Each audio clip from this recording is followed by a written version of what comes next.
बहुत सारे टाइटल्स बाबा ने आपको दिए और सच में ऐसी सत्य की दुनिया कैसे स्थापित हो रही है, बाबा का काम कैसे चल रहा है, इतना निश्चय बुद्धि होकर के भाई साहब एक एक बाबा के महावाक्य को साकार में लाने के लिए जितना मनन चिंतन करते हैं, जितनी सेवा के नए नए प्लान्स बनाते हैं, ये हम सब यहाँ पर प्रैक्टिकली सम्मुख देखते हैं। और आज हम सभी भी बहुत भाग्यशाली हैं जो आदरणीय भाई साहब हम सभी के बीच में हैं। भाई साहब का लौकिक में तो सभी को पता है, अलौकिक भी सभी को पता है, लेकिन कुछ बातें मैं विशेष हाईलाइट करना चाहूँगी, बहुत पुरानी जो हैं। आज जो हम पंजाब जोन देखते हैं उसका बीज भाई साहब ने बोया। आज जो हम मथुरा में सेवाएं देखते हैं उसका बीज भी आपके परिवार से बोया गया। तो पूरा ही परिवार, और उसके बाद में आज आप इस पूरे वट वृक्ष की जड़ भी है और इस पूरे बाबा के वट वृक्ष की बाबा की ओर से छत्र छाया भी है। तो हम भाई साहब का भी करतल ध्वनि से भी स्वागत करते हैं और आदरणीय रमा दीदी से अनुरोध करती हूँ कि हम सब की ओर से पुष्पों के द्वारा भी भाई साहब का हमारे बीच में स्वागत करें। और विशेष भाई साहब हमारे बीच में आए हैं हमारे इस टॉपिक के ऊपर हमें और ज़्यादा गहन ज्ञान और अनुभूतियाँ कराने के लिए। और टॉपिक है अभी का कर्म योग अवस्था, कर्मातीत अवस्था, लक्ष्य और लक्षण। तो अभी हम सुनते हैं आदरणीय बृजमोहन भाई साहब से। ओम शांति।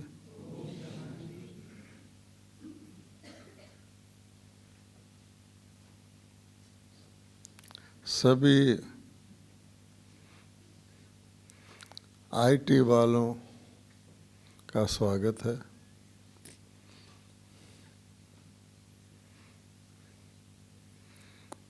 आज का जो विषय है कर्मातीत बनना, उसके लिए पहली बात तो ये है कि हम अपने आप को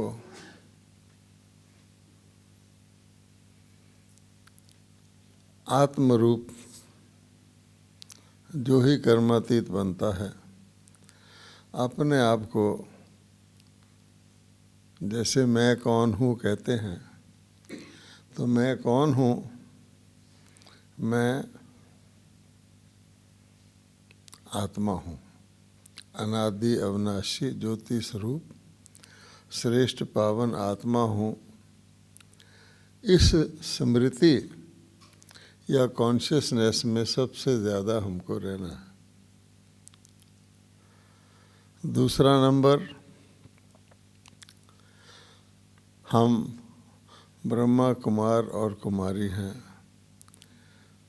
आत्मा के बाद इस कॉन्शियसनेस में हमें रहना है। और तीसरा और लास्ट नंबर, हम आईटी वाले हैं, इस कॉन्शियस में रहना है। अगर आपने इस ऑर्डर को रिवर्स कर दिया, अर्थात हम पहले आईटी वाले हैं, फिर हम बीके हैं, फिर कहीं जाके हम आत्मा हैं, तो फिर इस लक्ष्य को हम देर से प्राप्त करेंगे या दूसरे अनप्लेजेंट तरीके से प्राप्त करेंगे, जो किसी को भी स्वीकार नहीं है। अब आप जानते हैं कर्मातीत,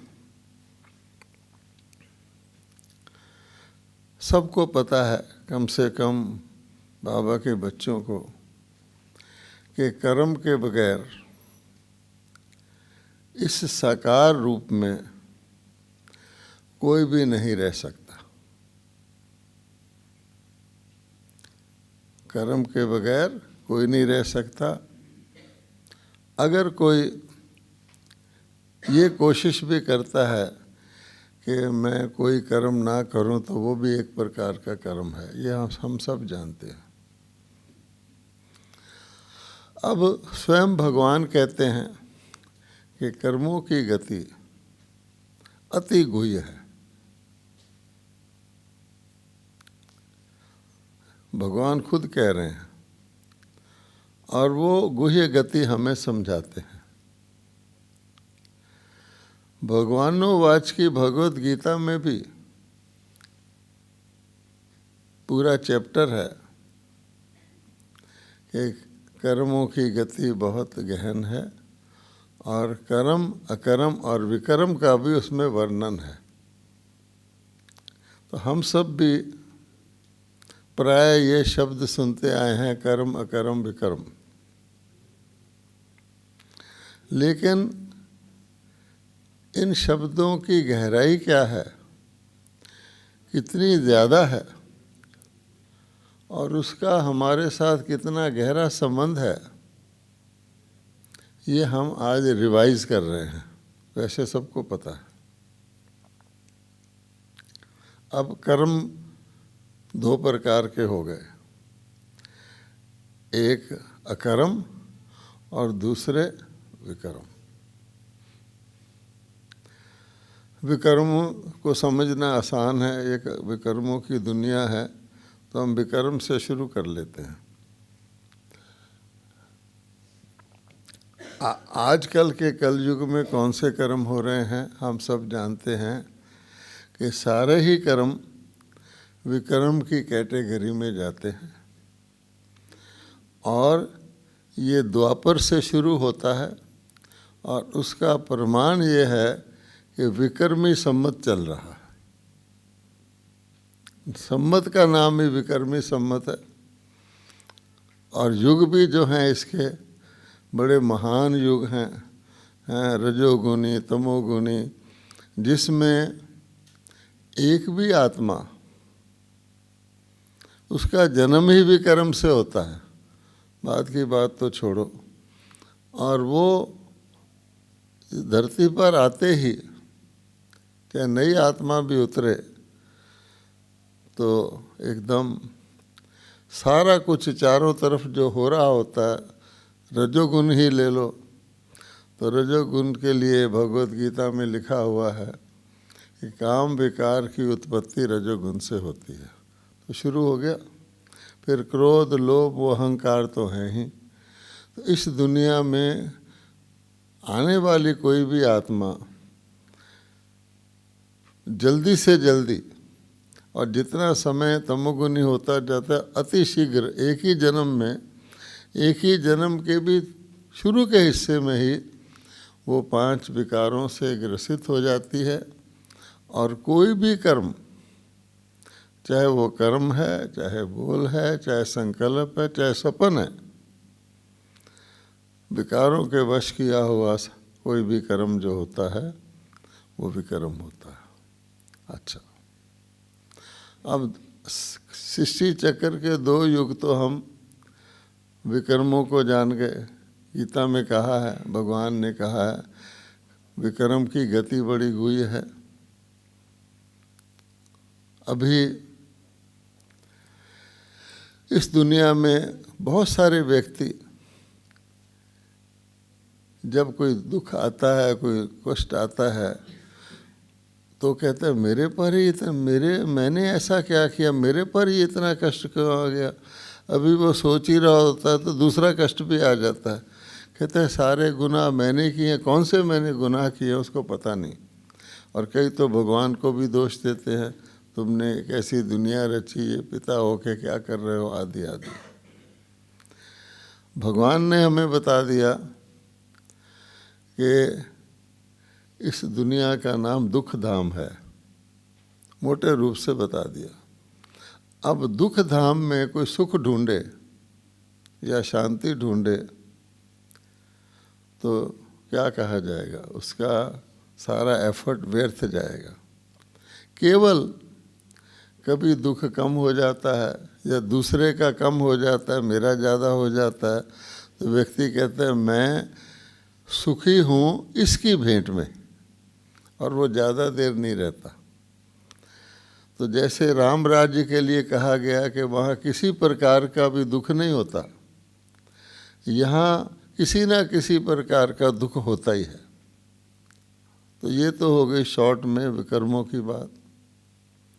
अब आ गया अकर्म। अब अकर्म को सिवाय बाबा के ब्राह्मण बच्चों के कोई नहीं समझता। गीता में कर्म का वर्णन है वो दूसरे तरीके से है कि शास्त्र विधि से श्रेष्ठ कर किया हुआ कर्म वो अकर्म हो जाता है। अब कहाँ तक भगवान ने शास्त्र विधि बताई होगी, खुद शास्त्र पढ़ के भगवान गीता सुनाता है, इस डिटेल में हम नहीं जाते।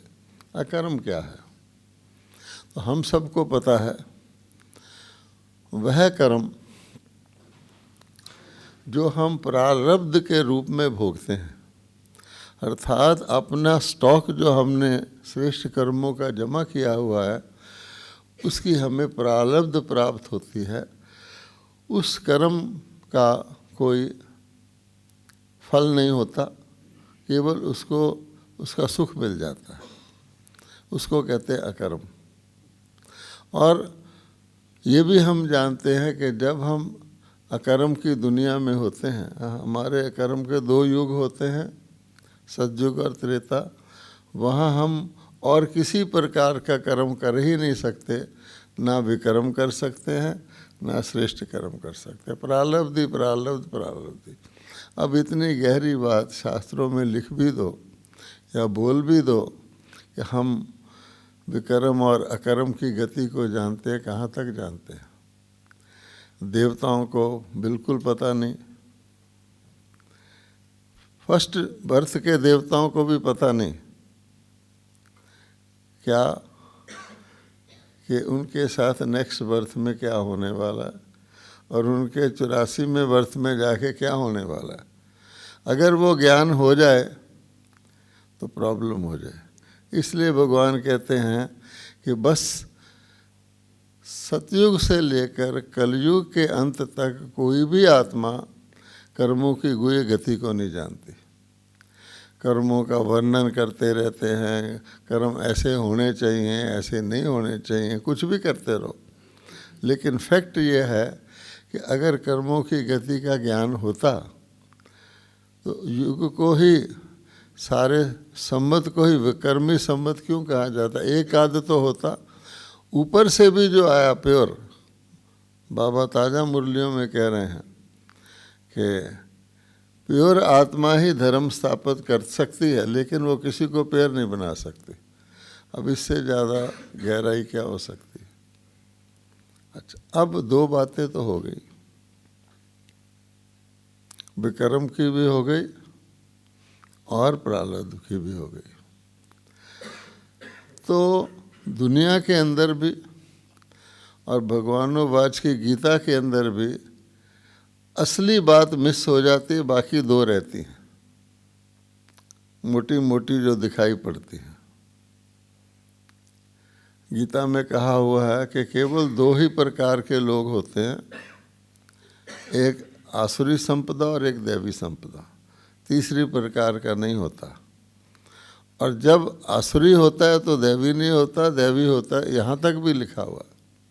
इसलिए जब विकर्म करने वाले होते हैं तो दूसरे नहीं होते, और प्रारब्ध भोगने वाले होते हैं तो दूसरे नहीं होते। हम यूँ कह सकते हैं कि सतयुग त्रेता में हम श्रेष्ठ कर्मों की प्रारब्ध भोगते हैं और द्वापर कलयुग में हम विकर्मों की प्रारब्ध दुख के रूप में भोगते हैं। अब मिसिंग लिंक क्या है हम सब समझ सकते हैं कि उन्होंने कह दिया आसुरी संपदा और दैवी संपदा, लेकिन आसुरी संपदा को दैवी संपदा बनी कैसे? ईश्वरी संपदा या ब्राह्मण संपदा वो गायब है।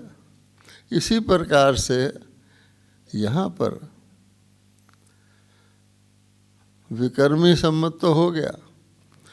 अब विकर्मी सम्मत से अचानक ऐसी कौन सी बहुत अकस्मात घटना हो गई, कोई अचंबा हो गया जो कि प्रारब्ध शुरू हो गई, और वह भी श्रेष्ठ प्रारब्ध 2 युग तक चलने वाली। तो मिसिंग लिंक क्या हुआ? मिसिंग लिंक ये हुआ कि श्रेष्ठ कर्म कब होते हैं, किस युग में होते हैं, और उसका बाबा कहता है मैं परमात्मा जो आदि मध्य अंत को जानता हूँ, वह आकर केवल और केवल अपने बच्चों को, जो बीज से डायरेक्ट जड़ निकलती है, या जो सर्व के पूर्वज हैं, जिनके ऊपर सारा विश्व का खेल आधारित है, जो हीरो हीरोइन एक्टर हैं, उनको देता हूँ। और क्या देते हैं? अब देखिए, ऐसा कौन सा जादू है, ऐसा कौन सा शक्ति है जो आपको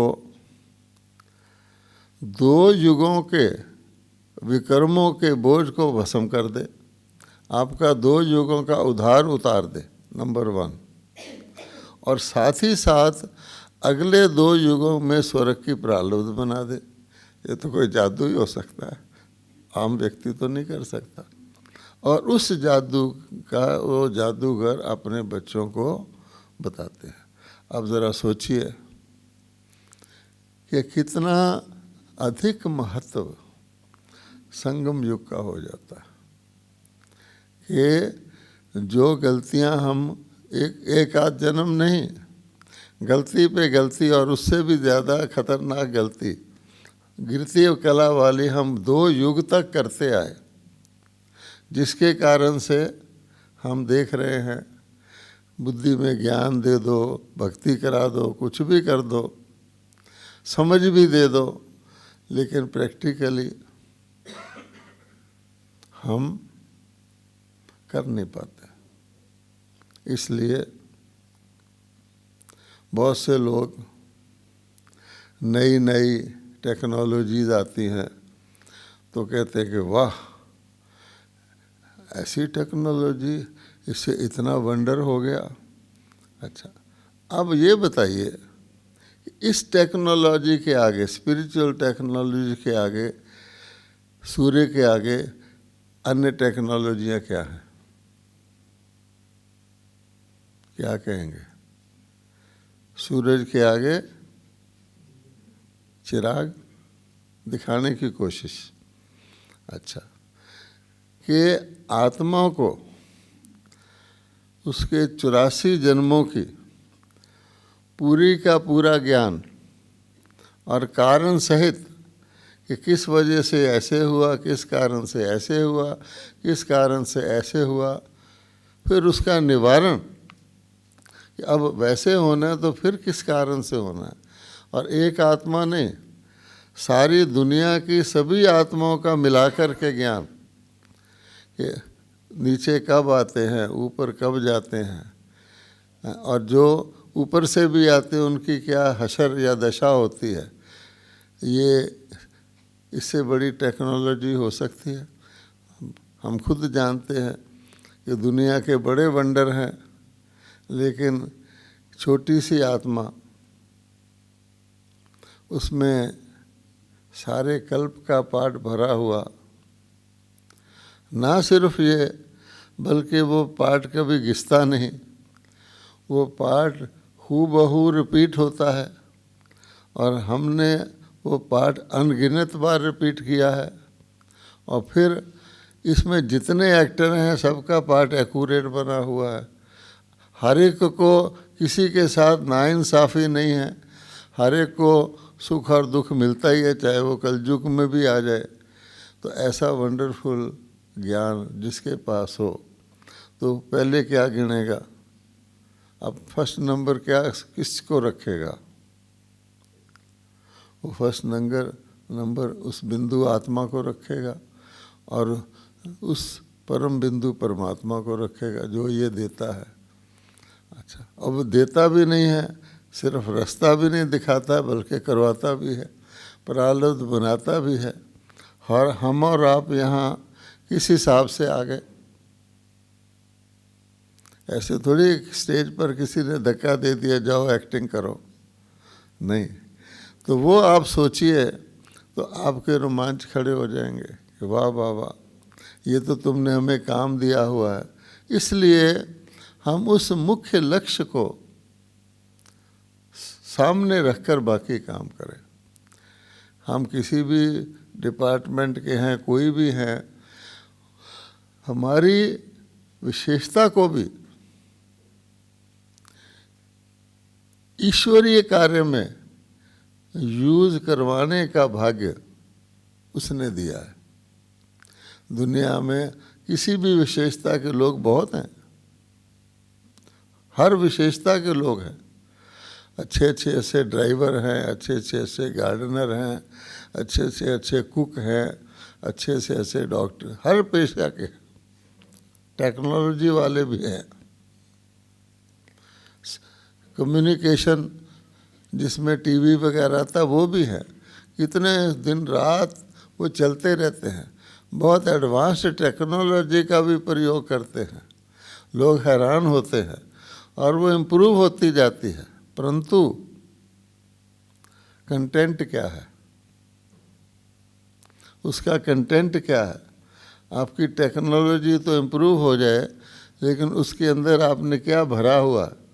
टेक्नोलॉजी तो परमाणु शस्त्रों की भी इम्प्रूव हो रही है, लेकिन उसका परिणाम क्या है। तो सुख देने वाली, दुख को दूर करने वाली टेक्नोलॉजी, तो बाबा कहता है इसलिए हमें तो हर वक्त कोई किसी को जरा सा भी फ़ायदा पहुंचा देता है तो कहते हैं हम आपको ज़िंदगी भर याद रखेंगे, उसका गुण गाते, वो भी एक जन्म का अल्पकालिक। और यहाँ पहले तो हमारा 21 जन्म का, 21 पीढ़ी का प्रारब्ध बनाना, और उससे पूर्व 63 जन्म का उधार ख़त्म करना एक ही वक्त थोड़े से समय में करवाना। तो इसलिए अब बात आती है कर्मातीत अवस्था की। अब पहली बात तो कर्मातीत अवस्था सारे सृष्टि चक्र में सतयुग से लेकर कलयुग तक किसी को प्राप्त नहीं होती। ये भी बाबा ने हमें बताया। ऊपर से आत्माएं आती रहती हैं, वापस कोई नहीं जाती। लोग भले कह दें ये ब्रह्मलीन हो गए, फलाने मुक्ति ज्योति ज्योत समा गए, लेकिन भगवान कहता ऐसा नहीं है। अच्छा, अब एक समय आता है जब सबको कर्मातीत बनना ही है। तो देखिए ये कितनी गहरी कर्मों की गति की बात है जो भगवान ही जानते हैं। और उस समय से पूर्व उसकी नॉलेज वो अपने बच्चों को देते हैं। दुनिया में किसी को पता नहीं कर्मातीत बनना है। वो कलयुग की आयु भी अभी बहुत सारी लंबी बता रहे हैं, परमाणु शस्त्र भी बना रहे हैं, फिर भी सोच रहे हैं किसी तरह दुनिया चलती रहेगी है। अच्छा, मतलब किसी को पता नहीं, हमको पता है। फिर कितने समय के बाद होना है, तो वो कहते हैं कि ये भी धोखा नहीं खाएं कि कई लोग समय गिनने लग जाते हैं, कई तो वर्णन भी करने लग जाते हैं, है ना, इतना फलाना वर्ष, कई इनडायरेक्टली पूछते भी रहते हैं थोड़ा सा तो बताओ, हमें तो पता है, परंतु जिज्ञासु पूछते हैं थोड़ा आइडिया तो लग जाए।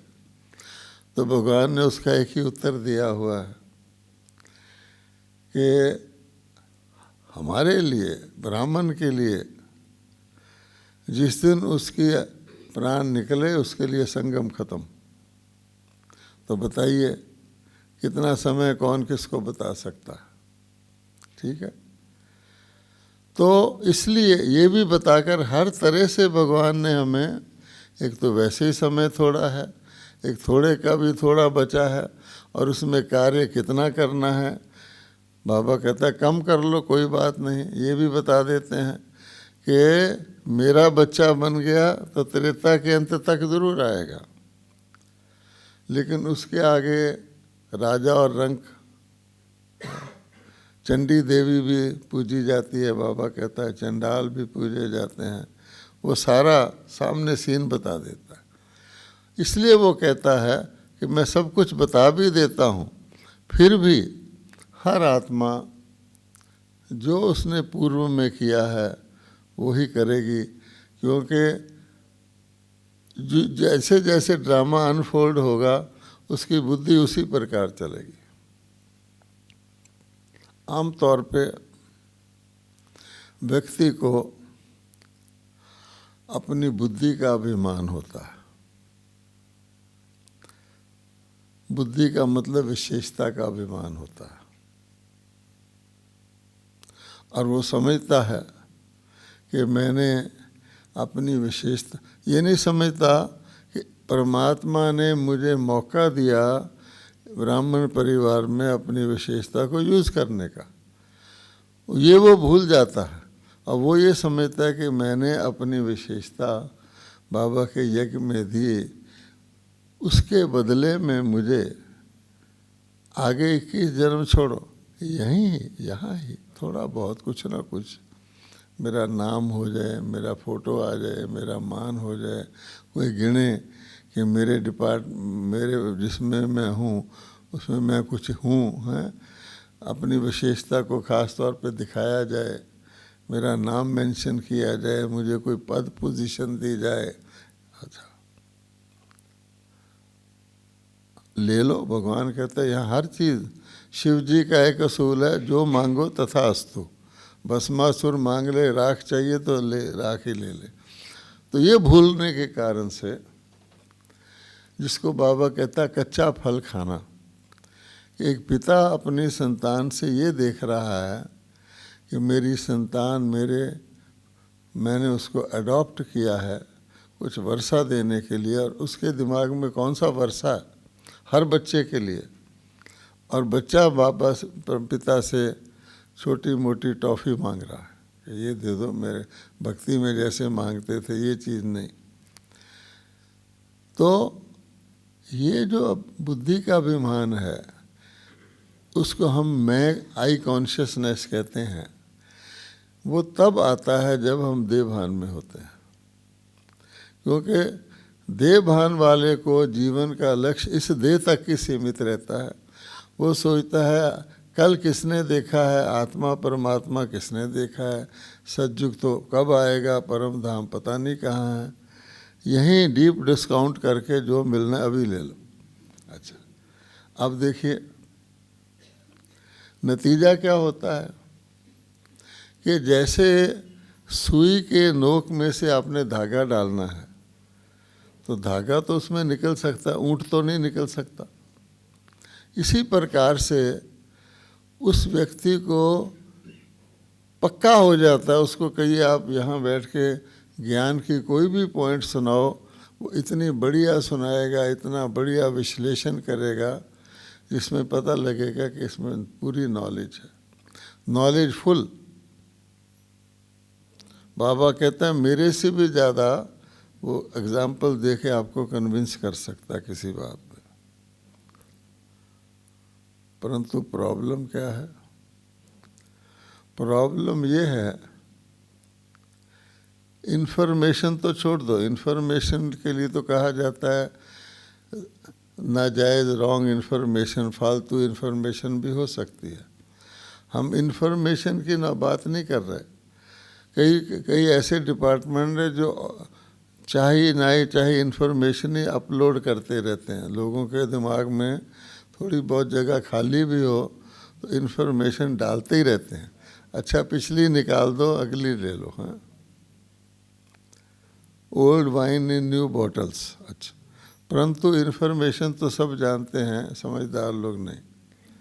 अब बात आ रही है नॉलेज की। किसी भी व्यक्ति से पूछो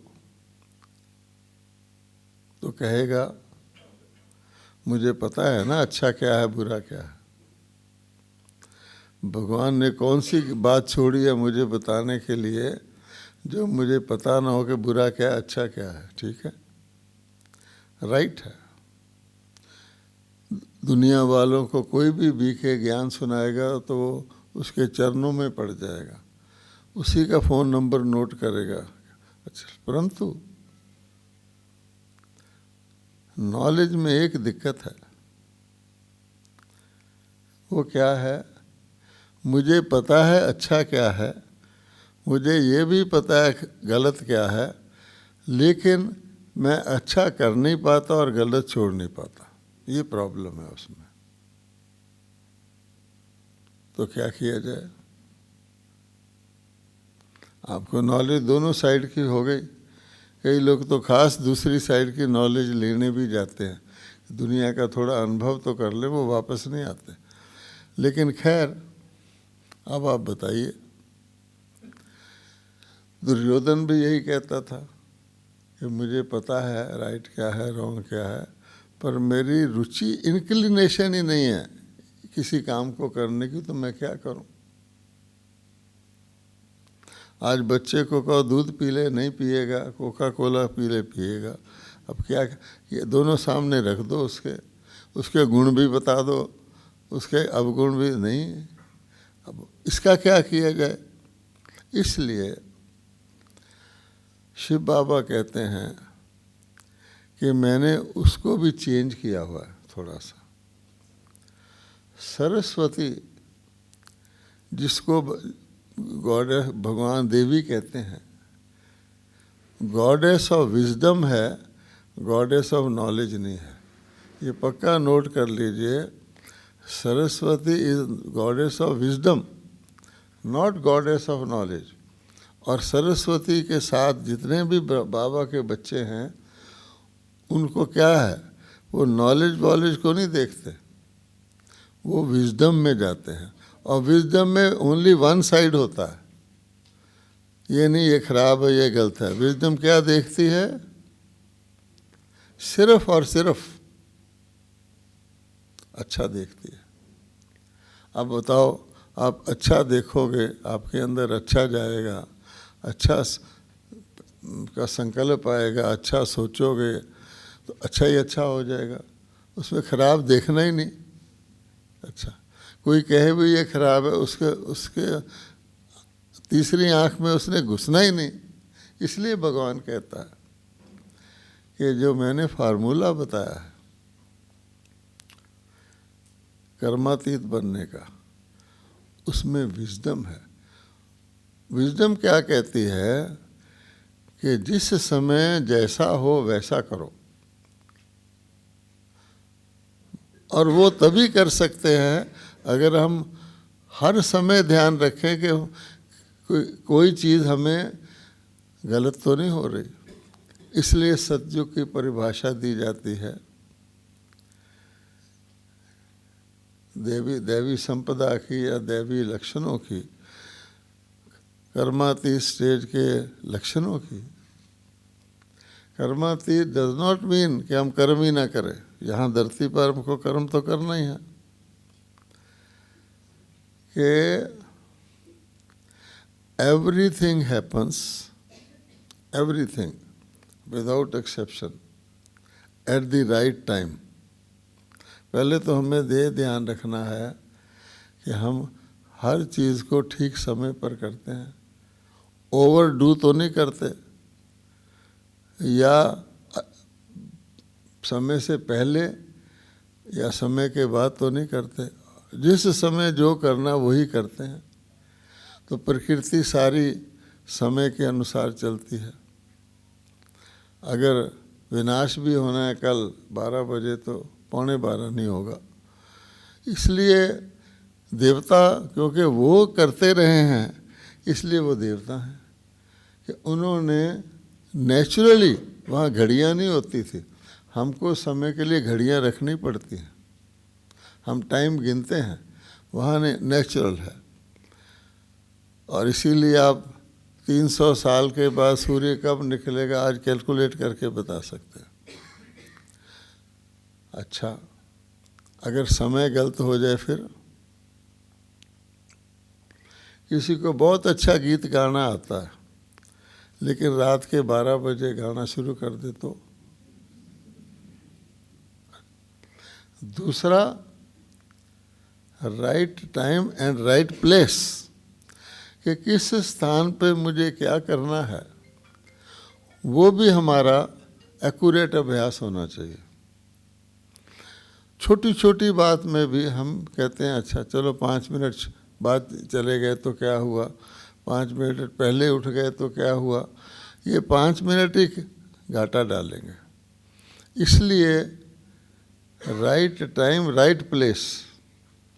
हमारे भक्ति मार्ग में आप देखो, बाबा ने कहा जो कुछ हमने किया भक्ति मार्ग में उसकी कॉपी करके वो करते हैं। महारथी को हाथी बना दिया, तो गंगा जी तो बहती है हिमालय से नीचे तक, लेकिन कहेंगे फलाने समय पर गंगा स्नान करने में ज़्यादा पुण्य होता है, मुहूर्त निकालते हैं, फलाने समय पर शुभ होता है। आइडिया ये है कि टाइम का याद दिलवाना। अच्छा, प्लेस, गंगा में हरिद्वार में जाओगे, इलाहाबाद में जाओगे, बनारस, तब आपको ज़्यादा लाभ होगा, प्लेस। लेकिन जीवन में हम जानते हैं कि जो चीज़ हम किचन में करते हैं वो बाथरूम में नहीं करते, पता है ना, प्लेस का ध्यान रखते हैं। आजकल तो सब कुछ इरेज हो गया मर्यादा। तो राइट टाइम राइट प्लेस और इन ए राइट मैनर। देवताएं बहुत नेचुरल मैनर्ड होते हैं, मर्यादा पुरुषोत्तम, त्रेता वाले भी, कि हमने उसी बात को उसमें अपनी मैं मिलाकर या उसमें कुछ किसी का टॉन्ट मिलाकर, किसी का इनडायरेक्टली इंसल्ट करके तो नहीं बोलते, तेज तो नहीं बोलते, दिल से बोलते हैं या दिमाग से बोलते हैं या ऊपर ऊपर से बोलते हैं, सबको पता है। इसलिए right time right place right manner, wisdom. और अगर हमने इससे अलग किया तो समझो नॉलेज है कि मैंने इसको ऐसा करना है, इसने मेरे साथ ऐसा किया था, अब मुझे मौका मिला है, अब देखो मैं इसको उससे भी ज़्यादा करके दिखाता हूँ। तो होते होते तो विजडम का बाबा ने शॉर्ट कर दिया कि बच्चे, विजडम मीन्स कर्मा, जिस वक़्त कर्म करना है कर्म करो, जिस वक़्त द्वापर है द्वापर की तरह काम करो, कलयुग है कलयुग की तरह काम करो, संगम है संगम की जगह, और वापस जाने का टाइम है तो कर्मातीत बन जाओ। अर्थात कि अब आपको पता है, आप ORC में आए हैं कि इस वक्त आपको वापस जाना है। अभी तो आपको नहीं जाना, तो आप बैठे हैं आराम से। वापस जाने से 1 घंटा पहले आपके अंदर क्या संकल्प आएगा? आप चीज़ को फैलाएंगे या समेटेंगे? आप कहेंगे भाई ये भी इकट्ठा करके रख लो, घंटे बाद तो जाना ही है ना। अब इसी प्रकार से ये है। तो कर्मातीत मीन्स कि हमें अब आत्मिक स्थिति में हो करके परम धाम में जाना है, ये पक्का है। हम चाहें या ना चाहें वो फिक्स है, क्योंकि सबको कर्मातीत बनना है। अब उसके लिए मुझे क्या तैयारी करनी है कि मुझे जो भी कर्म है वो जैसे कि कोई पराया व्यक्ति, कोई अनमना व्यक्ति, बैराग वृत्ति वाला व्यक्ति अनचाहे वाला करता है, वो करना है। और उसका अनचाहा भी दुनिया के लिए बहुत अच्छा, क्योंकि नॉन इन्वॉल्वमेंट से आप अच्छा कर्म कर सकते हैं। तो वो करते हुए हम तैयारी करते हैं ज़्यादा से ज़्यादा, कि जैसे हम नीचे से ऊपर को जाने की कोशिश करते हैं, हमें ऊपर से नीचे आने का अभ्यास करना है। पंछी जो होता है वो ऊपर से नीचे आता है दाना लेने के लिए, क्योंकि नीचे से ऊपर की कोई भी चीज़ हम कर रहे हैं तो ग्रेविटी के प्रभाव में है। ये बॉडी 5 तत्वों की बनी हुई है, तो ये भारी है। तो जब भी आप देखेंगे, आप बॉडी कॉन्शियस में कोई काम करेंगे, शरीर आत्मा खास ध्यान करके नहीं करेंगे, तो कुछ गड़बड़ हो जाएगी। काम अच्छा भी लगेगा, उसके साथ कुछ ना कुछ नुकसान भी हुआ होगा।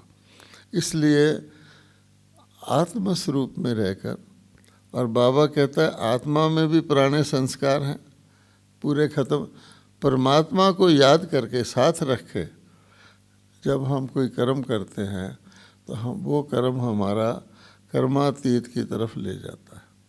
कर्मातीत तो जब आएगी तब आएगी। बाबा कहते हैं टाइम पूरा हो जाएगा तब भी सबकी कर्मातीत नहीं होगी। उसके लिए फिर बाबा ने दूसरा रास्ता बताया हुआ कि कर्मातीत तो करना ही है, लेकिन उससे फिर प्राप्ति जो है वो राव और रंग के जैसे में फ़र्क पड़ जाएगा। ये बात है। तो हम जहाँ जाना होता है उसका फिक्र पहले लग जाता है। जहाँ होते हैं वहाँ से पैर अपने आप उठ जाते हैं। कोई व्यक्ति को विदेश जाना होता है, मान लीजिए वो हवाई जहाज़ में उसके रिश्तेदार छोड़ने आते हैं, तो खूब अच्छी तरह मिल लेते हैं, वो भी मिल लेता है। उसके मन में होता है मुझे जाना है, इन्होंने तो यहीं रहना है। तो फाइनली क्या होता है फिर वो पीठ मोड़ के एक बार ऐसे ऐसे कर देता है और उसका ध्यान लग जाता है कि वहाँ क्या होगा, मैं कैसे पहुँचूँगा, कैसे। इसी प्रकार से हमको केवल वहाँ ही नहीं रहना, बल्कि बाबा ने जो हमको तैयारी कराई हुई है, जिसको कहते हैं प्रारब्ध सुख धाम की, उसका जितना हमने कमाई की हुई होगी उतना कर्मातीत होना आसान होगा। और कर्मातीत अपनी मर्जी से हम नहीं हो सकते जब तक हमने पिछले हिसाब चुकतो नहीं किया, आगे की प्रारब्ध बनाई नहीं। तो जैसे आत्मा इस पिंजरे में बैठी है, अपने आप थोड़ी उड़ सकती है, और जिस दिन उड़ना होता है वो किसी से पूछती नहीं है। तो इसी प्रकार से बेसिक बात बाबा ने कही है कि लाइट रहना, ऊपर जाना। उसका मतलब है कि हमें अन्य सभी चीज़ों से विराग रखना। हम लोग एक शब्द यूज़ करते हैं, फॉल इन लव। आपने सुना है ना शब्द? अच्छा, कभी आपने राइज इन लव सुना किसी के मुंह से? जितने आजकल के लोग हैं, क्यों कि चाहे तो उनको पैसे से प्यार हो, fall in love with money, fall in love with position, fall in love with relatives, जो भी है, फॉल क्यों कहते हैं? लव तो बहुत ऊंचा श्रेष्ठ एक जज्बा है। बीके लोग केवल राइज इन लव कर सकते हैं क्योंकि रूहानी प्यार है। इसलिए जब तक हम बॉडी कॉन्शियस में रहेंगे, बॉडी के मान शान का ध्यान रखेंगे, दूसरों के साथ कंपेयर करेंगे या यहाँ कोई नाम मान की इच्छा रखेंगे, तो हम किसी न किसी चीज़ में फंस जाएंगे, जिसको कहा जाए उसको कहते हैं फॉल इन लव। और यहाँ की चीज़ें हमको नीचे ही लाएंगी। यहाँ किसी चीज़ से को भी आपने टच भी कर दिया, जैसे कोरोना में टच करने से डरते थे, तो ये समझिए कि टच किया और आप फंसे। इसलिए कहा गया ब्राह्मण लोगों को टच नहीं करने देते थे अपने आप को, उन्होंने दूसरा रूप दे दिया। और हमारे अंदर ही, बाहर की ज़रूरत नहीं, हमारे अंदर ही बाबा कहता है संकल्प की लेवल पे देखो, हमारे अंदर ही अगर वेस्ट थॉट्स हैं, काम एक करना है, उसके लिए 100 बारी विचार करना है, करूं ना करूं, हर वक्त डिसीजन करना नहीं, कंट्रोलिंग पावर है नहीं, ना चाहते हुए भी जो नहीं करना वो कर लेते हैं। तो ये सारी चीज़ें वो at the right time, at the right place, in the right manner करेंगे तो ये वेस्ट निकलेगा। सतयुग में वो था, कलयुग में क्या है? Anything can happen to anyone, any time, anywhere. ये आज की स्थिति है। कहाँ वो था? हर चीज़ राइट टाइम पर होती थी। अब धीरे धीरे आपके देखते देखते बदलता जा रहा है। नो नोटिस पीरियड, अचानक। पहले लड़ाई भी होती तो फौज बाहर जाके लड़ती थी, आज तो बादल भी फट जाते हैं, पानी किस तरह से गिर जाता है। जब हम स्कूल में पढ़ते थे तो पहले थोड़े थोड़े बादल आते थे, फिर बिजली गरजती थी, फिर और घने होते, हर एक को पता लग जाता था कि बारिश आने वाली है। कम से कम आधा पौना घंटा टाइम मिलता था, लोग अपने अपने घर पहुंच जाते थे शेल्टर में, तब पहली बूंद गिरती थी। आजकल फ्लैश फ्लड।